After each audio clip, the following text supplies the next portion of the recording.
We're right on the precipice of free agency opening up with the legal tampering period right around the corner. The Eagles will be active and be a little bit aggressive. They have 40 million or so in cap space, so we'll see what they do. Hopefully they decide to spend on one side of the football that we know they need really, a lot of assistance and help on. But like I said, we shall see. What's up? It's your boy Cintron coming back at you with another analysis video. And I kid you not, that's my real name. And we got to get to this one first because people have been picking up some phones and rumors have been floating around. But report, Eagles having trade calls on pass rusher Josh Sweat. So, let's just get to the real, right? Nobody on defense had a stellar standout year. There were some people that had solid years like Fletcher Cox. That's about it. Milton Williams had some spots. There was some progress from other guys, but it just overall, it wasn't a good year. And that could look to be to the detriment of some of these guys like Josh Sweat and Hassan Reddick. Like Hassan, we know that, the Eagles have been told him for weeks, we're not on the chopping block. We just want to see what we're going to fetch for you. But let's not make ourselves out to be the bad guys and, let the market set itself. So there's a way, without the PR blowback of them having to look like they're fishing, putting him out there. But they did put him out there. And they're doing the same with Josh Sweat, even though it would be kind of to our detriment. You look at the numbers. But let's get into the numbers. He faded down the stretch last year. At the half before the bye week, he had 6.5 sacks, I believe, and that's the number I think he finished with. He had one in the playoff game against Tampa, but too little, too late. And he showed that he still has the embers of fire still burn within him. But last year, we're looking at everybody sideways on the defense. Was this just a down year, a culmination of schematic problems with roster management and injuries, or was this the true level of play we're looking to get from these guys moving forward? Especially Hassan Reddick, he's 29, going to be 30 by the time September 22nd passes, and Josh Sweat is 26. He's in the prime, squarely in the prime of his career. And is this the best we've seen of him? He's gotten incrementally better each and every year, topping out at 6 and 7.5, and finally 11 sacks before last season, going back to 6.5. Regression. It was eventually going to happen because you can only go up, trend upwards so far. So much for so long, I should say. But he has a $9 million cap number for this year, and if you trade him, I think it'll cost us like around $4 million or so. So it'd be prohibitive, before June 1st to do that. But will the Eagles be willing to do so? And they've got their hots. They got the hots for this one guy in free agency named Bryce Huff. He had 10 sacks last year on the Jets. They were loaded with pass rushers last year. They inundated us with that in our game we played in New York. That being said, he also is 26. Here's what I think maybe is the ideal scenario for Howie. You let Josh Sweat play out his 1-year contract, left on his contract, the 1 year. Evaluate him, see how he fares, and then look to re-sign him. Bring in Bryce Huff on a new contract. You're buying low because he's underrated, hasn't really hit his peak yet, and he was in a rotation there. And then you ship off Hassan Reddick for some goods in the draft. But who knows how this plays out? They could potentially sign Huff on and still have those two guys, and then look to move one of them afterwards, or during the draft. So there's no telling what is in play. We don't know. But it'd be hard for me to believe. I'd be hard pressed to see them get rid of those two to make room for this one guy, and then got to add someone else new. Even if they're coming in, just two new guys to the system. That's a lot. That's a lot. You'd like to have one at least holdover. I would like to believe, a solid pass rusher you can believe in. Put your sweat and equity behind, pun intended. But I don't know where they're going to go. Do they believe they've seen the best of Josh Sweat? Is he tapped out? Is he all sweated out? Hassan Reddick, they might try to look to operate on the Bill Belichick, move him a year earlier than, rather than a year later than you should have. So it'll get interesting, but there's still guys like in the draft that come to us like Chop Robinson and Darius Robinson. Marshawn Nealon. I mean, there's some good guys out there. Price from Washington.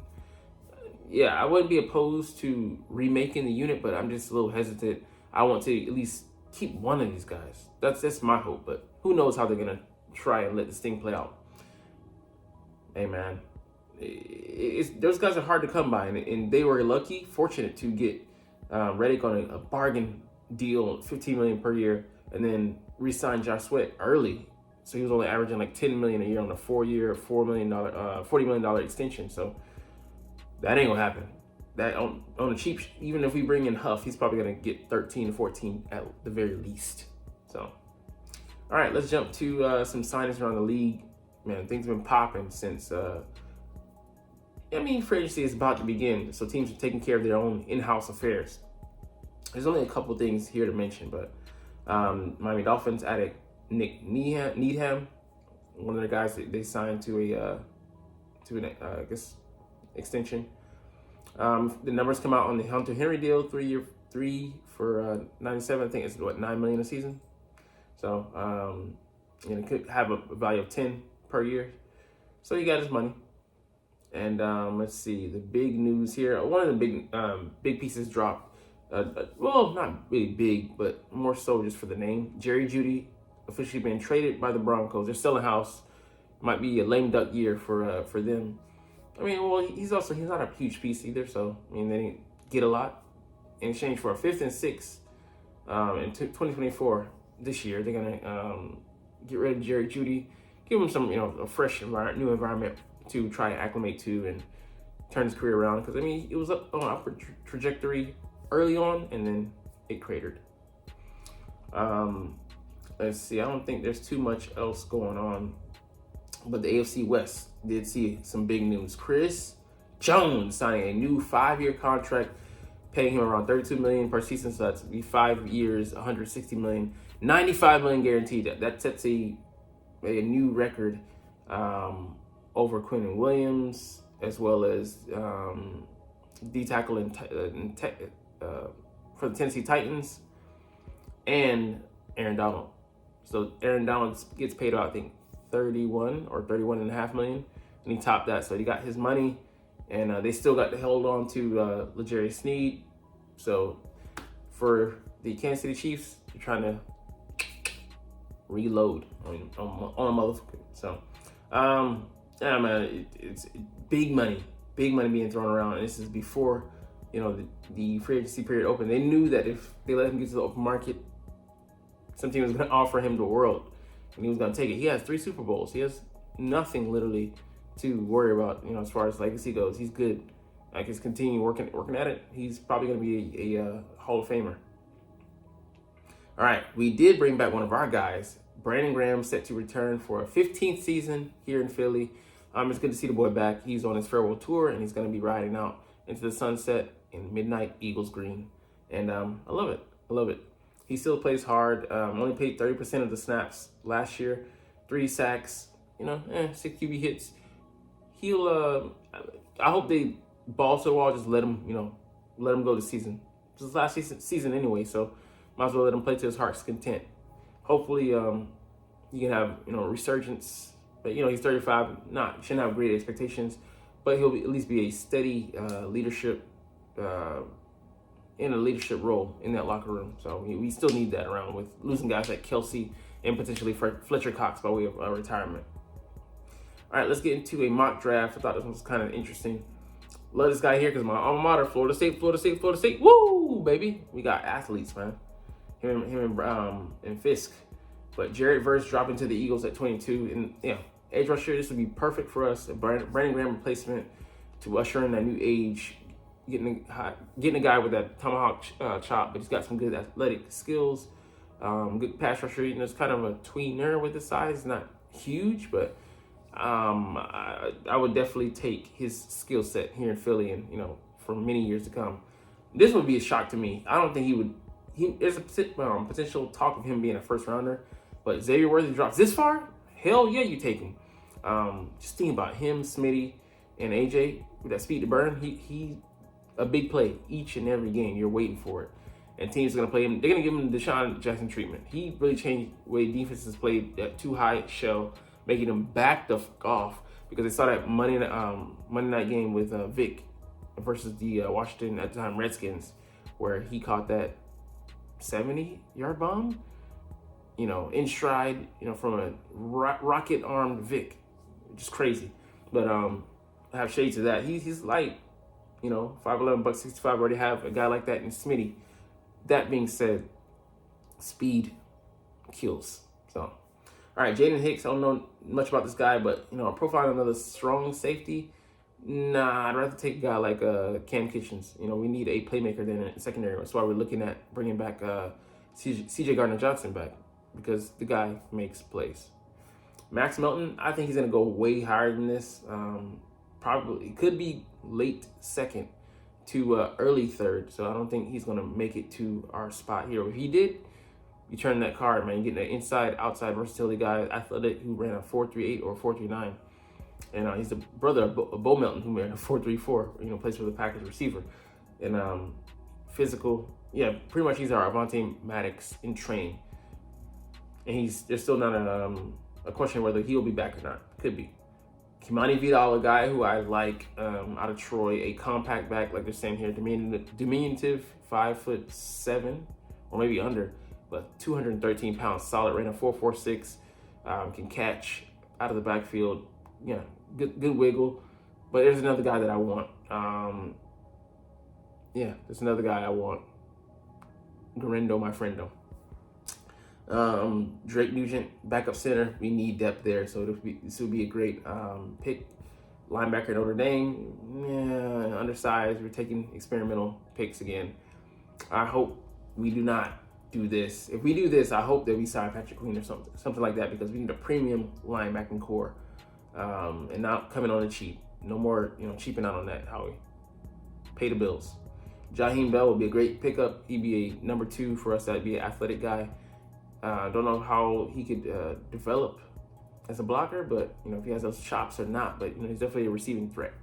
And Keaton Oladapo, these guys love him, because every time we see a mock from them, he's the pick at number 7. Good athletic profile, better than you expect for 216 range. Ran a 4.58 at the combine, so you could be our joker in playing that role and give us a couple things there, along with Sydney. 2 guys who could hit. So we'd love to see how he develop. All right, the last thing we're going to look at is another foray into free agency. Just, some quick assessments. So we have 40 million in cap space. I think 42 with Avonte's release. If it was a pre-June first cut, post-June, I think we have 47. So that would be nicer to have that number. Top free agents, Cox. I don't know if he comes back, man, because if we can afford him, I think we can. We make that space for him, but just the cap, the way how he plays with it is very tricky, very dangerous as well, because one of these years we're gonna have to eat all that cap money, and it's gonna burst our belly in one sitting, make us a little lethargic about getting another plate, so to speak. Brandon Graham, he's back already. Bradley Roby, no thanks. Selfish play last year, and he did play decently though. And DeAndre Swift, it depends. Depends. Just don't see how. I think if he's gonna go all in, he might look for his top guy, Saquon. Gonna go all in. And Olamide, would love to see him back as a number 4. I think he can offer something, but I don't know. I hated how we used him last year, because I think he could have been a legitimate number 3. Hassan Reddick, we definitely could potentially trade him, as we talked about before. Him and Josh Sweat, they're on the chopping block. And our first round pick, definitely, like how he's always looking to, if you can get some extra picks and move down and still get the guy or guys that you have slotted in the area that they fall to you, I'm fine with that. I used to be against it. Wanted to get this guy score. Pigeonholing this guy into this hole, pause. But it's fluid. Potential trade targets, I could see him trading for Jarius Sneed, but we're gonna have to pay the double tax, pay the price tag, and the pick. The pick I don't mind, because we know what we're getting at least, and that's the gamble for Howie. He's like, always ready to farm up somebody else's goods because it's already been harvested. And we know what that harvest is going to bring in. But yeah, 19 million is probably like the starting point where his franchise tag is. Buda Baker, I could definitely see it, but the safety market is so plentiful. Why would you go out of your way? So I don't see that happening. And again, first round pick, definitely how I could look to trade up or trade down. Hopefully he doesn't trade up because I don't see a prospect there that we gotta have, and we have so many needs this season. Biggest positions of need, definitely, yeah, safety, linebacker, cornerback. The guys we have now, even just a year from now, they could all be, out of here, or have guys taking their spot. Safety wasn't good enough last year. Linebacker wasn't good enough. We know that. It's the eye test, pass the smell test. No, it stinks. So we need a starter at safety and a depth player. Reed's gonna be penciled in one position, but he still needs to be challenged. And linebacker, both guys were just inefficient last year. And then we have a 3rd round pick last year that we brought in 2 years ago, and we still don't know what we have in Nakobe Dean, so we'll have to see. But we need reinforcements, and I mean now. I wouldn't be opposed to using a 1, 2, or a 3 on the linebacker this year. All right, C.J. Gardner-Johnson. We talked about this one before. Definitely, if he's willing to come back here and we actually give him a legit deal, or a 1-year one that makes him, satiates him, I'm fine with that. He could be our free safety, ideally. Can patrol, he can play the nickel as well, give us tremendous amount of depth and breadth there. Number 2, Stephon Gilmore, I'm out on that because he's old, man. 33. Just stay with the guys we have then. Now he's not going to be that much better than either of the guys we have that are 30 and up. And Patrick Queen, it says it right here. Dream. We can dream, but most likely gonna wake up to a nightmare and be like, oh shit, damn, we didn't sign him. Hey, I would love it. Would upgrade, make life so much easier, but we hate premium players. All right. Anyways, we're gonna get up out of here on that note. I'm not gonna get into the overview because we've talked about that ad nauseum. But you're not even watching, though. But it's all good because I love making these videos and I love talking about the freaking Eagles. So we're gonna try to do this officially. But as always, it's fly Eagles fly, and let's motherfucking go. Like, comment, share, subscribe if you Thanks for watching. Check me out at Cintron Anime, Cintron Life, or Cintron Laughs, or other social media.